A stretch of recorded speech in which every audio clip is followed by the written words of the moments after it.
Homilia sobre a Sagrada Família de Nazaré, Jesus, Maria e José.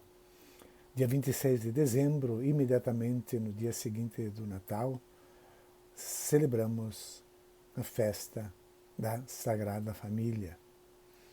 Jesus estava sentado no meio dos mestres, escutando e fazendo perguntas. Lucas 2, 46. A alegria do amor que se vive nas famílias é também o júbilo da Igreja, Amoris Laetitia, o título do grande documento do Papa Francisco pós-sinodal sobre o amor na família. No dia da Sagrada Família, somos convidados a celebrar o amor de Deus, que se exprime na beleza da família simples. A palavra de Deus, claro, ela se encontra no que o Evangelho quer dizer, muito mais do que no modo como ele diz, como ele passa a mensagem. A palavra de Deus é válida para sempre, mas ela é comunicada por meio de esquemas literários e culturais do seu tempo. Do ponto de vista literal, nós teríamos aqui um texto que apresentaria uma família confusa, muito mais do que santa. É preciso, portanto, saber colher a mensagem, porque é nesta mensagem que se encontra a palavra de Deus. Quando o anjo Gabriel anunciou a Zacarias no templo o nascimento de João Batista, entre outras coisas, ele dizia que a tarefa deste menino que nasceria, desse profeta, seria conduzir o coração, que é a mente, que é o modo de pensar, dos pais aos filhos. Lucas 1,17. É uma citação esta do último versículo do livro de Malaquias 3,24. Porém, no livro de Malaquias, o versículo não termina ali. Ele continua dizendo, e o coração dos filhos para os pais. Conduzir o coração dos pais aos filhos e dos filhos para os pais. Lucas não concorda com isso, eliminou a segunda parte do versículo. Por quê? Porque não é o passado que tem que determinar o presente ou o futuro. Portanto, não são os pais que devem condicionar o filho, mas são os pais que devem aprender o novo trazido pelo filho, especialmente no caso de Jesus. Vejamos então qual é a mensagem que Lucas quer transmitir com esse texto habilmente construído. Porque o único nome que vai ser dado, nome próprio de pessoas, é o de Jesus. O texto fala de pais, depois pai e mãe.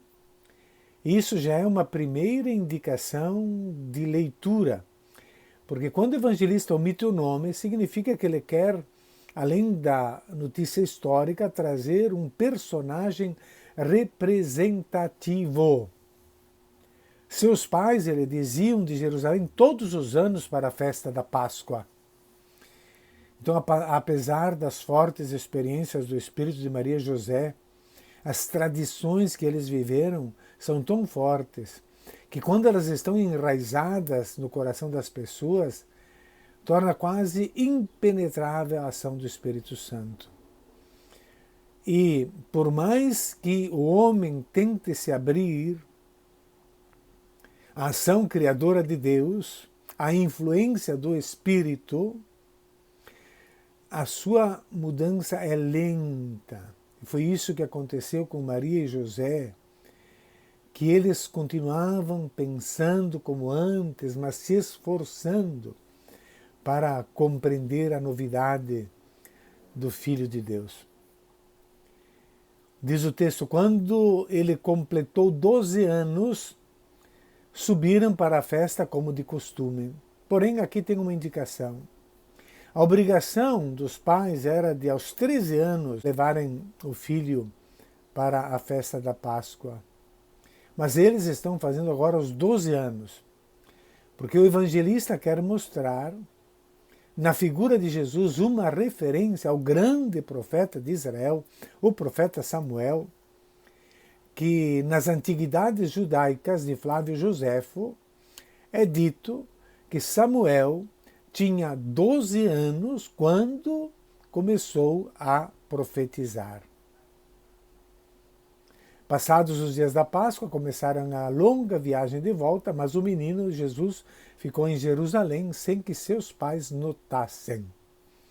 Uma leitura superficial desse texto daria a ideia de uma família mais divagante e confusa do que santa. Os pais não perceberam que o filho não os segue, e o filho decide ficar sem avisar os pais. E quando os pais o repreendem, o filho não se desculpa. Ao contrário, repreende-os, corrige-os. Acreditando que ele estava na festa, viajaram um dia e começaram a procurá-lo entre os parentes e conhecidos. Não o encontrando, voltaram a Jerusalém para procurá-lo. Voltaram a Jerusalém. Interessante porque Lucas cita 3 vezes a cidade de Jerusalém nesse texto. É o polo de atração desta família e de todo o povo judeu, porque ali está o templo, a morada de Deus, é ali que temos a presença de Deus Pai. 3 dias depois, o encontraram no templo. Estava sentado no meio dos mestres, escutando e fazendo perguntas. Jesus, claro, estava no pórtico onde se ensina a lei. Jesus no meio, fica no centro, no meio, porque é importante. Como lemos no Eclesiástico 24 sobre a sabedoria, que louva a si mesmo e se gloria no meio do seu povo. Portanto, Jesus aqui é também a imagem da sabedoria de Deus. E diz o evangelista, escutando e fazendo perguntas. Todos os que ouviam o menino estavam maravilhados com sua inteligência e suas respostas. O termo usado pelo evangelista é xistanto, indica maravilha, mas também nesse contexto muito mais espanto e até com certa irritação por parte dos mestres, devido à inteligência e às respostas de Jesus. Jesus os questiona e responde. Parece que não dá tempo dos doutores responderem aos seus questionamentos. Ao vê-lo, os pais ficaram muito admirados e sua mãe lhe disse: Meu filho, por que agiste assim conosco? Olha que teu pai e eu estávamos angustiados à tua procura. Meu filho. Primeira correção a ser feita. Lucas usa o termo grego que indica aquele a quem foi dada a luz, teknon, isto é, alguém sobre quem se tem direitos, sobre quem se tem algum tipo de poder e alguém que de alguma maneira me pertence, teknon. Primeira correção. Por que agisse assim conosco? E aqui está outra perspectiva que Lucas quer corrigir. Olha que teu pai e eu estávamos angustiados à tua procura. Para corrigir esta perspectiva dos pais, vem a resposta de Jesus direta e até dura. Sem dúvida, a mãe lembrou da profecia de Simeão no templo. Uma espada, e a espada é a imagem da palavra de Deus, transpassará a tua vida, a tua alma. A vida de Maria e José não é fácil no trabalho de compreender a missão de Jesus, pois sendo ele a palavra de Deus, também seus pais deverão aprender a ouvi-lo. As únicas palavras que Jesus dirige em todo o Evangelho de Lucas, a sua mãe, são estas: Por que me procuráveis? Não sabíeis que devo estar na casa de meu pai? É algo que eles deverão entender, deverão compreender, algo que já deviam saber. Eu tenho que estar, cuidar, o verbo dever dei, é um verbo técnico usado pelos evangelistas para indicar o cumprimento da vontade divina. É necessário, é preciso. Devo cuidar das coisas de meu pai? Fica claro que Jesus não seguirá a tradição do passado, mas deverá cuidar das coisas do Pai. E nisto Maria e José representam, de certa maneira, a frustração de Israel, que não compreendeu que tipo de Messias é Jesus. Israel, de certa maneira, reconheceu em Jesus o Messias, assim como seus pais o reconheceram como Filho de Deus, mas não o compreendem. Jesus então abandona a tradição, porque veio não para manter tradições, mas para trazer algo novo, para uma missão universal, inconcebível no coração, na cabeça do povo judeu. Como são pobres aquelas mentes que pensam em exclusividade de salvação, em conservadorismo. Jesus desceu então com seus pais para Nazaré e lhes era obediente.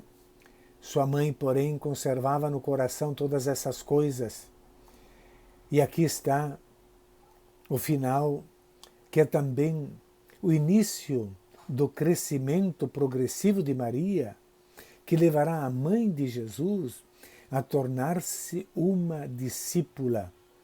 Sua mãe, porém, conservava no coração todas estas coisas. Exatamente a mesma atitude de Maria que se viu quando confrontada com o amor universal de Deus, que não excluía ninguém, na visita dos pastores em Belém. Ela percebeu que também aquelas categorias excluídas da sociedade eram amadas por Deus e reconheceram o Messias.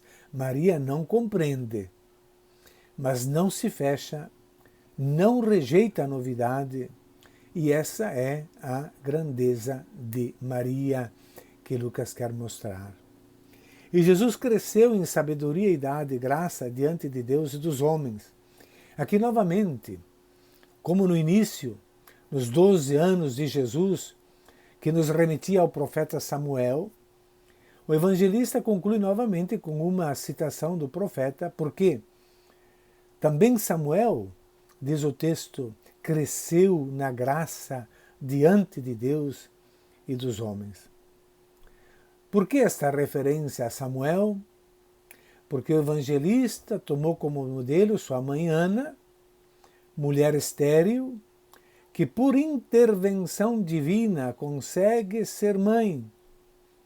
E o seu hino de louvor será a base do hino de louvor de Maria, nada menos que o Magnificat.